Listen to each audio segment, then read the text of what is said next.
people say, oh, penny stocks are all scams, you can't make money.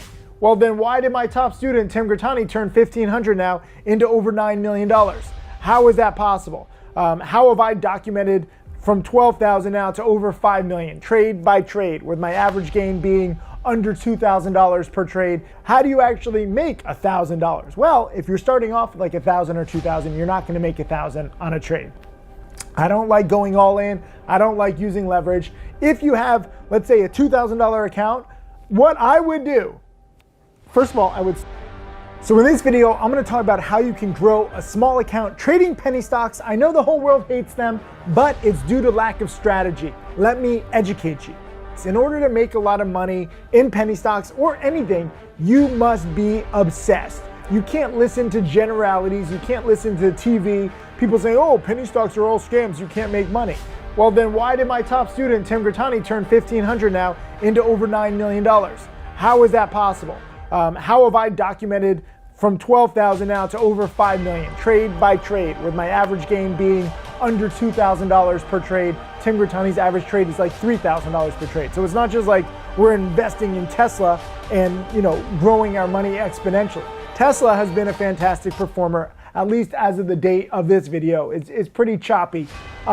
With penny stocks though, the reason why so many people hate on them, the reason why there's so much doubt, is because most people believe in these penny stocks. They believe in the technologies, they believe in the CEO's promises and the press releases, and they believe in promoters' emails saying this is the next great cancer fighting company. Oh, this has a new product that's gonna change the oil industry. And they're mostly just lies, whether they're doing it illegally or maybe they're just blind or naive. No matter what, almost every single penny stock that you learn about, every single technology that you hear about will likely fail. I was invested in a company called Cygnus eTransactions. I lost over $500,000 personally. My hedge fund lost roughly $1 million. I lost all my credibility, and they basically invented print-at-home ticketing.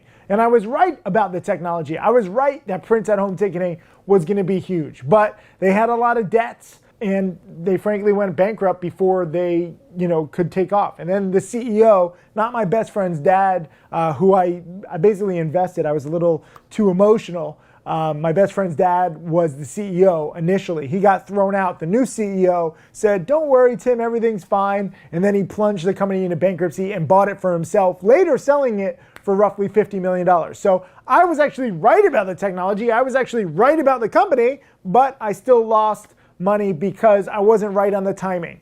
And that's best case scenario, right? Or near best case scenario. Obviously, best case scenario would be like me making millions of dollars. But the key to making millions with penny stocks is not getting lucky, not having an exception to the rule, which is what Cygnus actually turned out to be. Instead, it's learning how to make $1,000, $2,000, $3,000 per trade on average. Sometimes you're gonna have losses too, but if you can make 1,000, lose 100, make 2,000, lose 200, make 1,500, lose 200. You keep your losses small and your gains big, and your account grows over time.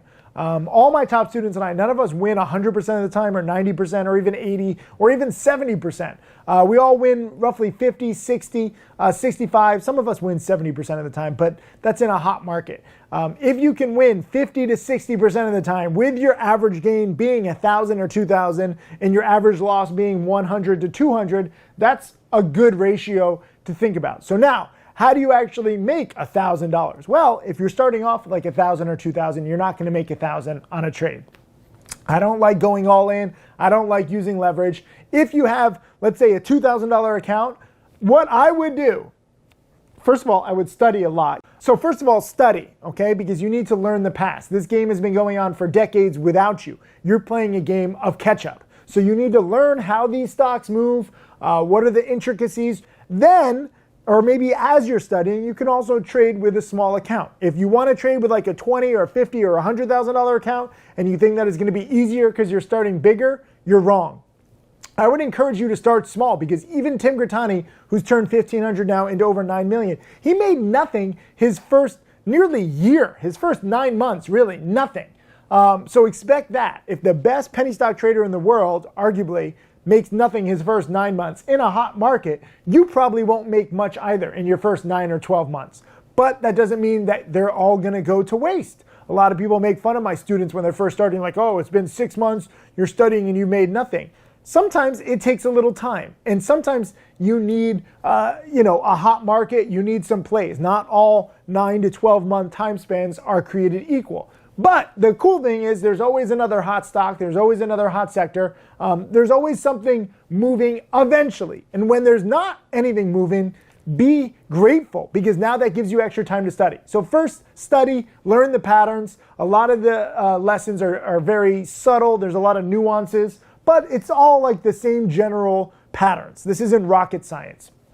After you study, let's say you have $1,000 or $2,000, I would not use more than 50% on any one trade. So if I have a $2,000 account, I would not put in more than $1,000. And if I am going to use 50% of my account, that's a big percentage, right? Even though it's just $1,000, you have to trade very scared. Rule number one for me is cut losses quickly. Too many people just let their money go free in the wind. Like, would you go to Vegas, go like put $10,000 or even $1,000 on a table and be like, hey guys, watch my money, I'm going to go to the bathroom? No, you wouldn't. But a lot of people do that in trading, right? Like if you're putting $1,000 or $2,000 on a trade, you really have to be careful. Your whole goal would be to make $100 or $200. That's it.